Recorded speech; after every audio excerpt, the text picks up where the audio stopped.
Hey there, George. It's Pat Masidi here. We're trying something new on our live today, so my apologies. You could hear me back there. We today have got a very special guest, and you know, this guy has really stuck his neck out for our country, for our freedoms, vilified by the media, the fake news crowd, trying to ridicule him and really just pure evil in my books, but a great man and a great leader for this country. And I'm speaking about none other than George Christensen. How are you, George? Very good, Pat, and yourself? Doing well. Always good when I see you and always good when I hear you, because I know you've got a lot to say to help our country. How's life in your neck of the world and with the rains and so forth? Look, mate, up in North Queensland, we're normally used to monsoonal and torrential rain, but while we've got a little bit of rain, we've been spared the flooding that people down in the southeast and the upper north of New South Wales have copped. So, mate, my thoughts are with all of those people who've been devastated by these flood events. It's just been absolutely tragic to see some of the damage that it's caused. Absolute tragedy, absolute tragedy. Now today, guys, I want to speak about something that's really been weighing on my heart, and I dismissed it for so long. But when you look with these spectacles that we're about to talk to today, you kind of can understand about what's going on in our world. And I want to speak to you particularly about our friend Klaus Schwab and the World Economic Forum. Now, honestly, before I ask George some questions, these guys are so smart. What they have been able to do, they've put all their stuff out there for everyone to read, and it looks like a scene from a Dr. Evil James Bond movie. Actually, he looks like Dr. Evil from James Bond. But you couldn't make this stuff up. And I'll just give you a brief synopsis. They've put it out there, so it kind of looks like a conspiracy theory, but when guys like Russell Brand or myself or George, we bring it up, it's kind of like, oh yeah, ho-hum.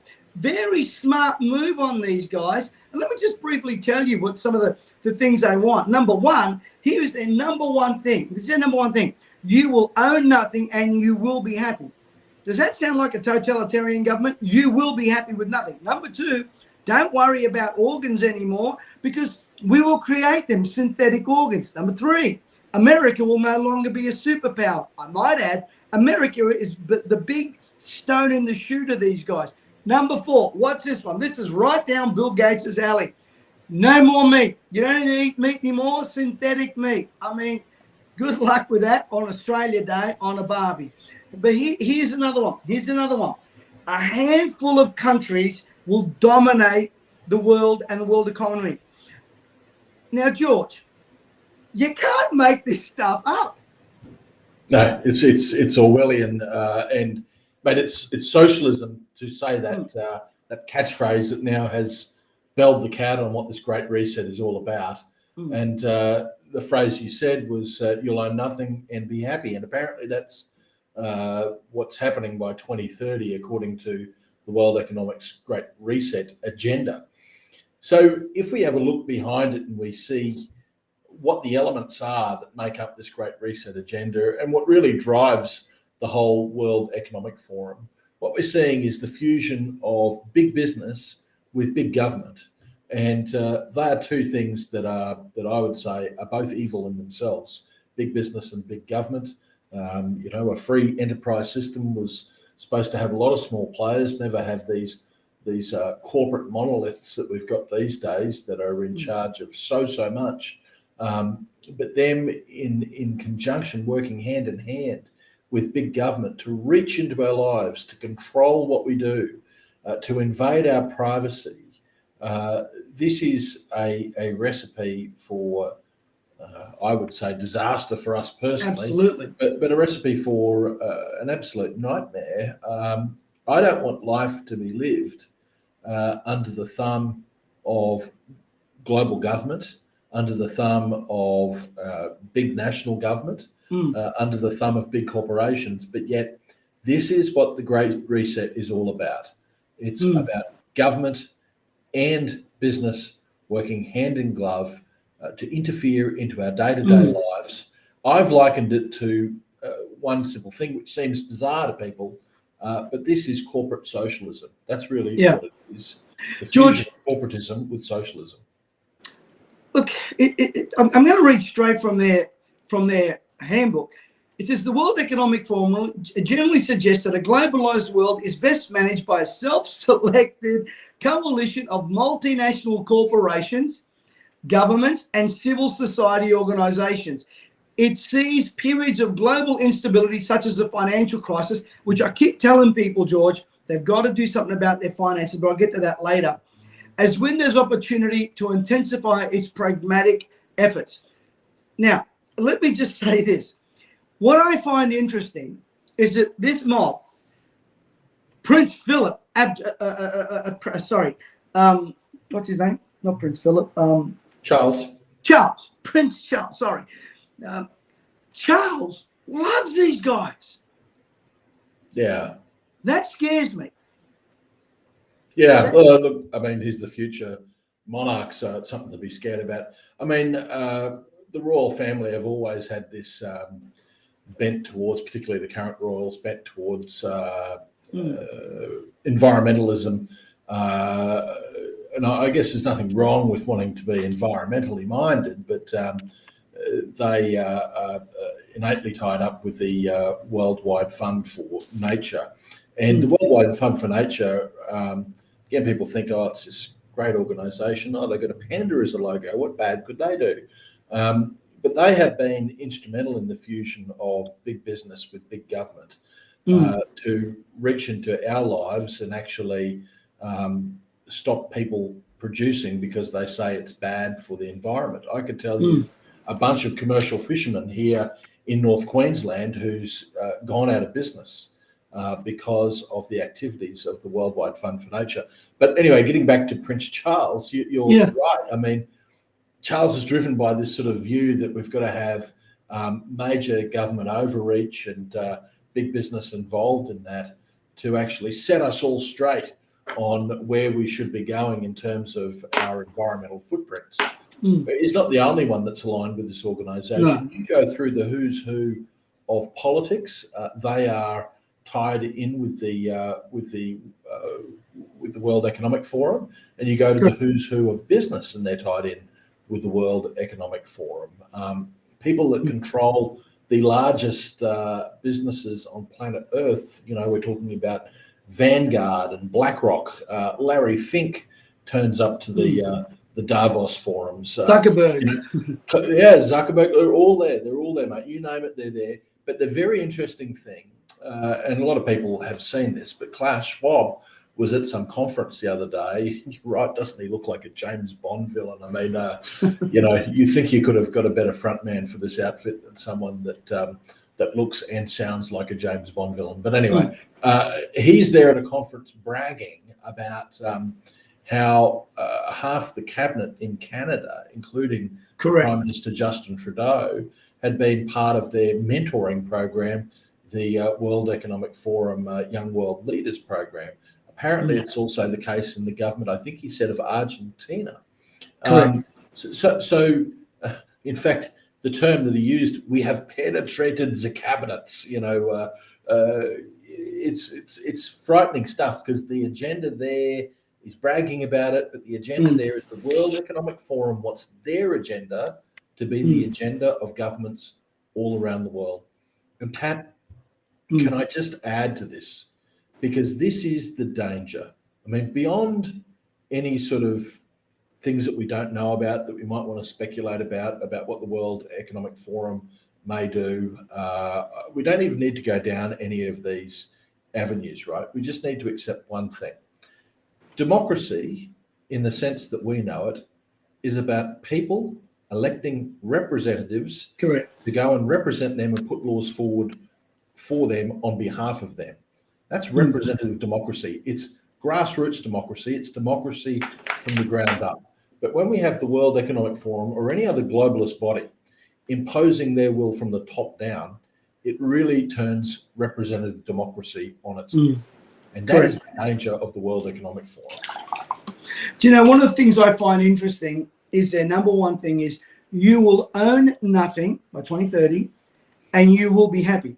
And who's saying it? All the people that own stuff. Yeah, someone has to own something. Yeah, this is the same people that ring on the climate change thing, and yet they park their jets, and then beat up on us. But what amazes me, and just for everyone out there, let me tell you who their proteges, and this is fact. I mean, this is Schwab bragging about this, so it's not conspiracy theory. All you out there, they're going, oh, Mercedes and Christensen, they're out there on conspiracy stuff and whatever. Let me just tell you who they are.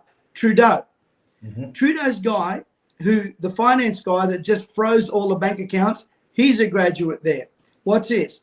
Zuckerberg. Let me keep going. Macron in France. The guy in Argentina.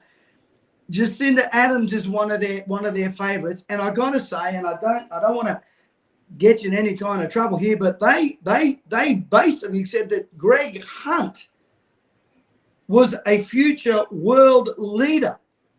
Well, this is me, Delkin, not George. When I see what Greg Hunt's doing, I can see the fingerprints of WEC all over our country.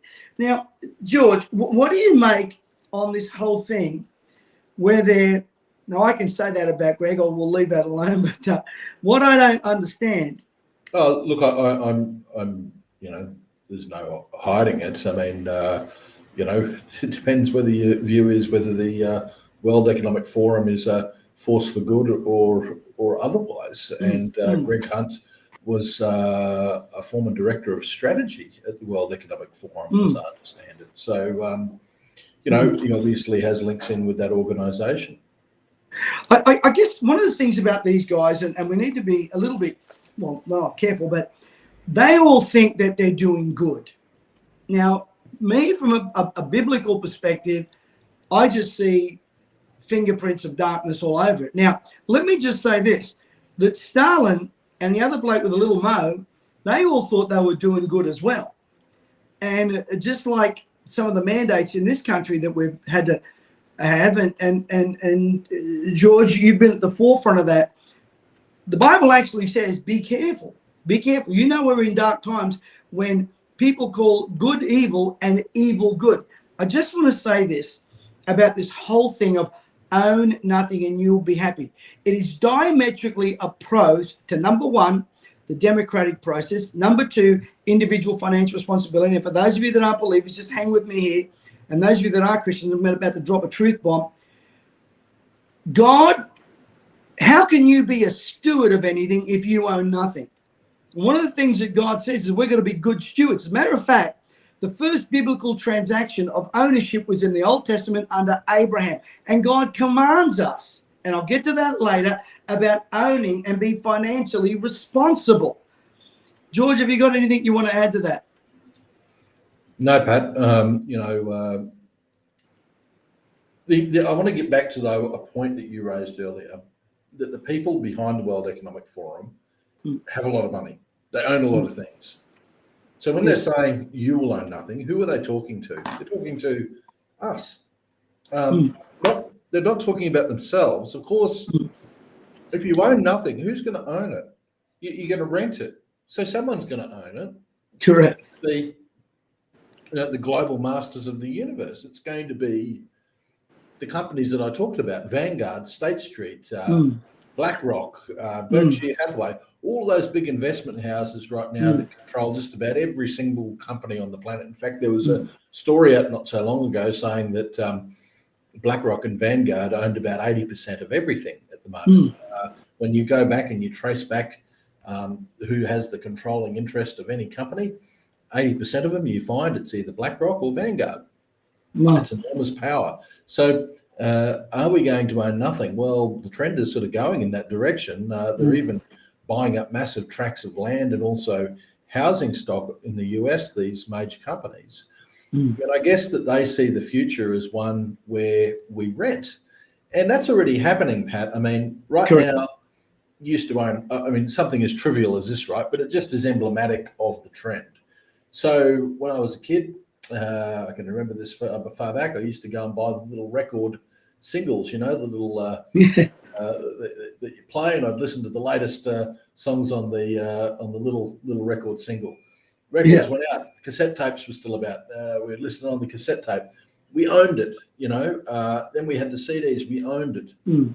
Now, what do? Now I have an Apple iTunes account. I pay $11.99 a month, and all my music's rented. And it can be something as simple as that. If you do the wrong thing online, if you say the wrong thing online, perhaps in the future, it can be, what? You've just lost your Apple iTunes privileges. Boom. Bam. No more music for you because you don't own it anymore. You rent it.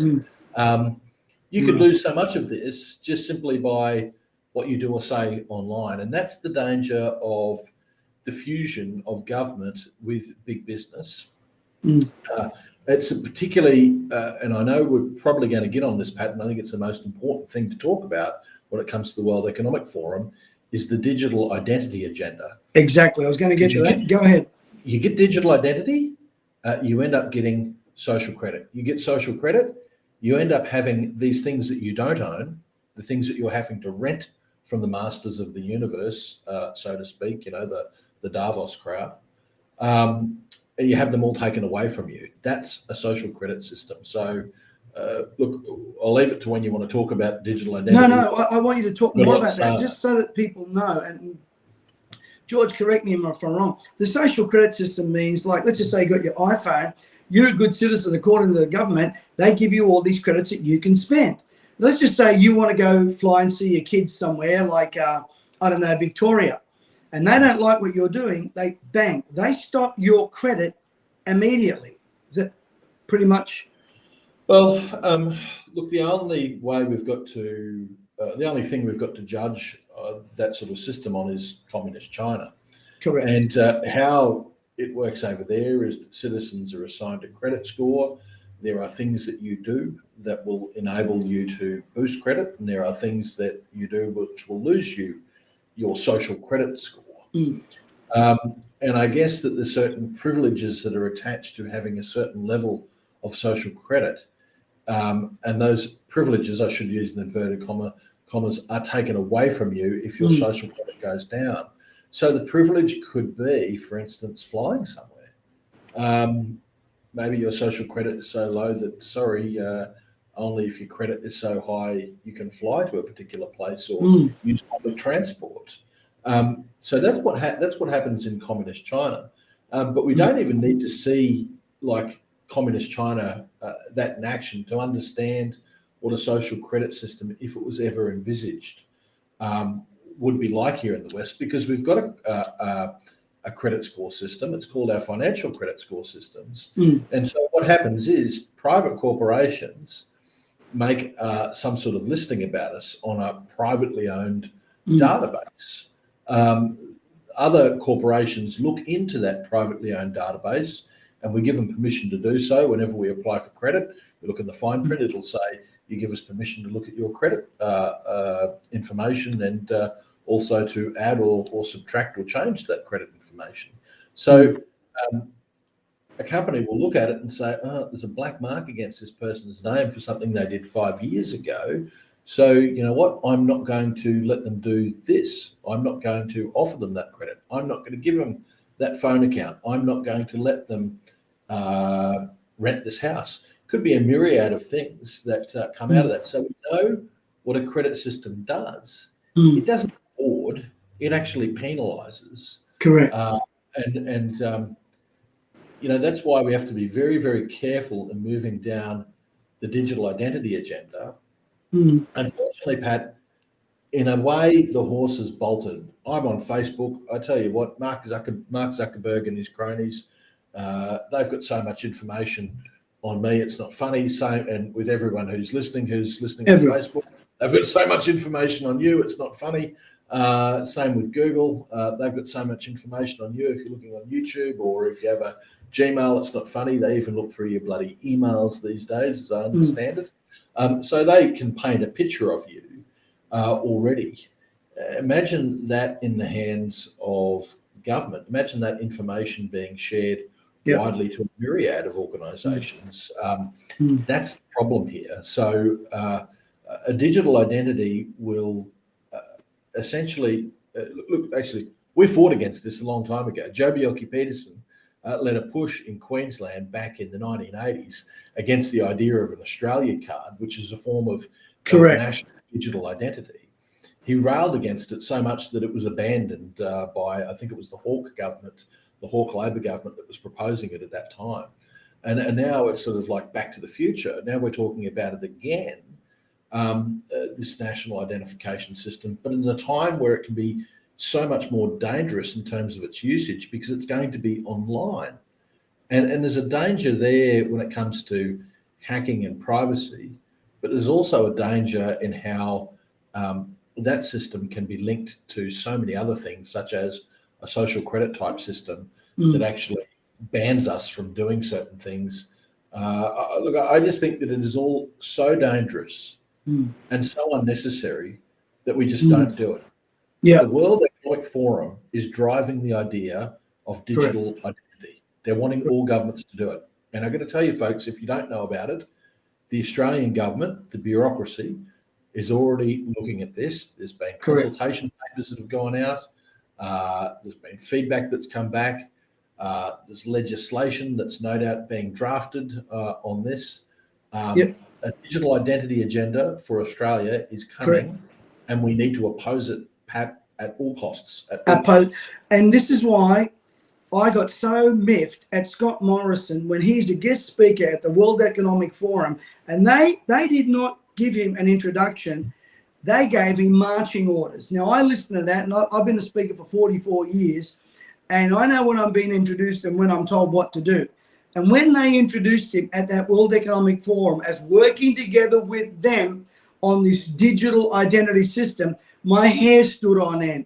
And that bothers me. And I want to know, and I want to ask some of you out there that are still skeptics, what part of the book of Revelation don't you read where it says that without a number, you can't buy, sell, eat, zero? It sounds awfully close to me, and that number is a prefix 666. It's a numbering system, a digital system. That's why we've got to be a lot smarter than this. We've got to outsmart, outthink. We've got to stand up, and we've got to speak out. George, I just want to ask you about like people right now. I mean, I don't want to get in the whole Ukraine-Russia thing. I've got one war to fight at a time, and I'm fighting this one in this country. But I find amazing that Biden, I mean, honestly, I don't know. I don't know what planet that man is from. But this guy could turn that war over there in its ear tomorrow with a snapping of his finger if he just opened the Keystone Pipeline. Yeah. Because Russia, right now, that's the big thing. Now, I made that introductory statement because of one of the goals of the World Economic Forum is they have a global price on carbon that makes fossil fuels history. How does that affect us? Well, it affects us with high prices. And so we're seeing what happens when there's a squeeze on baseload fuel supplies. We're seeing it at the petrol stations right now, where I think that in a lot of cases it's over $2 a litre. Certainly, the last time I filled up, which was earlier last week, it was well and truly over $1.80, and I hear it's careering in some places towards $2.20 or even higher. This is what happens when we shrink down on baseload fuel supplies, and baseload energy supplies as well lead to higher power prices. So, obviously the push for reducing emissions by having green sources is, for most people, well-intentioned. They believe that carbon dioxide emissions are harming the planet. I think that that's somewhat misguided and unproven, although I get probably attacked for saying that because I'm told all the time that the vast majority of scientists believe that that is proven. But the reality is, what's also proven is that you remove baseload power, as it currently is at the moment, fossil fuel power, without having any other form of cheap, affordable, reliable energy in place. You are going to do one thing. You are going to send the price of the scarce fuel resource or energy source skyrocketing, and you're also going to have fuel and energy shortages. That leads to chaos, quite frankly. Imagine a world where we rock up to the petrol station and it's got a sign there saying completely and utterly out, and will be for the next week. Imagine a world where every night or every week there's blackouts and brownouts that are occurring because the energy sources just aren't there to keep us powering. Imagine a world, as some academics have speculated, where we actually have our behaviour controlled and regulated in order to meet these climate change demands. For instance, there was academics recently that proposed we have climate lockdowns, where certain days some people aren't allowed to go out. Do you know, in some countries like Singapore, they have driving based on a numbering system, as I understand it, or at least they once did, where if your license plate ends in a certain number, you can only drive on certain days, and if it ends with another number, you drive on the other days. These kind of things that would have to come in if we were to get rid of what is cheap, affordable, and reliable power sources and fuel sources. And George, I just want to mention a couple of things. I didn't answer your question. That's okay. Yes, Biden should restart that Keystone pipeline. I mean, he got rid of it because it was seen as Trump's thing. But if you want to make the US energy self-sufficient and cut Russia completely out of the picture, that's what you do. And, we're sitting on massive oil and gas fields here in Australia. And if you wanted to ensure that we were energy self-sufficient, we'd go after those resources as well. Correct. Obviously, in an environmental and sustainable way. I'm not talking about drilling holes in the Great Barrier Reef, for goodness sake, Pat, but there are other resources here, the shale oil. There are a bunch of resources in Australia that are untapped. And if we want energy self-sufficiency, we're actually going to have to do that. And what's happening over in the Ukraine, all the geopolitics aside, it's showing us that the future without reliable, affordable energy resources is one in which we all pay dearly. Correct. And George, I'm going to get you back to say a few things. I just want to, because I know your time's short, but I want to say a couple of things to everyone listening. I really believe we've got to take our economic future seriously in our own hands. If you're relying on government handouts, good luck. I'm telling you right now, that divide is getting wider. And on Wednesday, you all know, I've been teaching people to take economic responsibility for themselves. Don't throw your hands up in the air and go, oh, well, this is all happening. Hey, you're still going to get married. You're still going to go and have kids. You're still going to live your life and not live in fear. So this Wednesday, I have a very powerful financial education event. This Wednesday morning and evening, we'll have a link in here. I have a very special guest, a guy that's traveled with Harry Dent, Robert Kiyosaki, and so many of the greats, to teach you how to be economically self-sufficient. So please, folks, don't put this on the back burner. Don't put it on the back burner because you want to be independent. You want to be the only reason I can do and say what I do and say is because of that reason. I'm not dependent on a job or a church or denomination. That horse is bolted. The other thing is, starting this Sunday, we start our rallies, Coffs Harbour on Sunday, Tuesday and Wednesday in Castle Hill. We've been able to secure a great venue there. Thursday, Southwest Sydney. Saturday, Sunday on the Central Coast in Erina. Please register. You say, Pat, why do we need to register? Because our seating is limited and I don't want you to be disappointed. Now, our capacity is half full already in all the venues, if not more than half. I need to say. You need to register for these events. Bring your friends. Don't come alone. It's going to be spiritual. We're going to have some great music. I'm going to talk to you from the book about what's happening today. And you can bring people of faith, If you're not a person of faith, you're more than welcome. Whether you're jabbed or not jabbed, you're all welcome. Now, this is not some protest thing that will not be allowed. This is there to awaken our nation spiritually. So be there starting Sunday, and then Wednesday, our financial education event. Do yourself a favor. Take control of your life. Please don't leave it to the government or to the World Economic Forum. Do yourself a favor. George, you've always been a great man that's stuck up for Australians. And I've got to tell you, mate, we're so proud of you and what you represent. Is there any parting words you'd like to leave to put some oxygen in people's souls? Because it all sounds gloom and doom, but there's good news. There is good news, George. I mean, it all does sound doom and gloom, but it's not. I mean, as Christians, we have the promise of a bright future in Christ. But can I tell you, even politically, there is promise.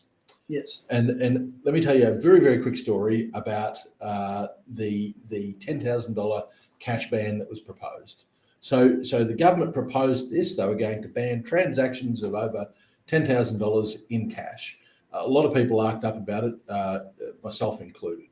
And we were told it was going to happen. It was fait accompli. It had been ticked by all the apparatuses of government that the government agreed with it. It was going to go ahead. Now, we made a cogent case that banning legal tender, cash as legal tender, was the wrong thing to do, and it was going to lead to the elimination of cash outright.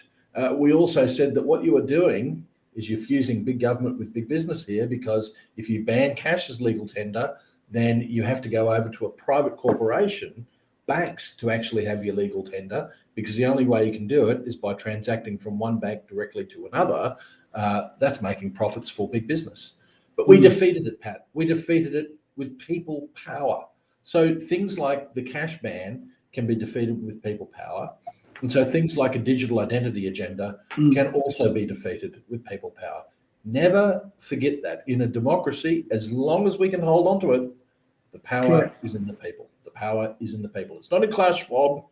It's not in George Christensen, quite frankly. That's right. It's not in Scott Morrison. It's not in Anthony Albanese. It is in the people. Never, ever forget that. George, thank you for all you're doing for the country, and thank you for taking time out today, your busy schedule. And you're looking great. You're looking fit. You're looking healthy. Thanks, mate. And we wish you all the best. I was going to say, I think you're practicing for Santa Claus. Either that or I'm going to join a Russian monastery somewhere. No, not Ukrainian monastery. Ukrainian. Just be careful, George. They'll start. You'll be on Channel 7 tonight. Christensen says he's joining a Russian monastery. I'll take that little soundbite. That's what they do.